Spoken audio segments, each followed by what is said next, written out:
If my sons were gay, I won't throw them away. Tornado crying to him.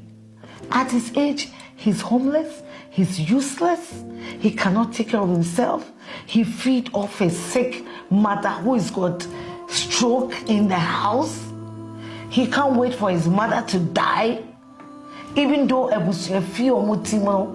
lives in a family house of about 7 children.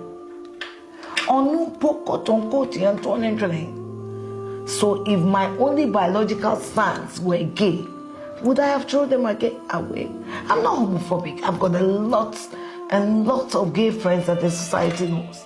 But my children are not gay. My children love pussy than every other thing. I have said it. I have screamed it. Keep your daughters away from them. They will chop them on condom beds. They know. I don't know where he wants me to, like, those allegations, just as Ensemble Bromoka told me so, and I have been able to prove it.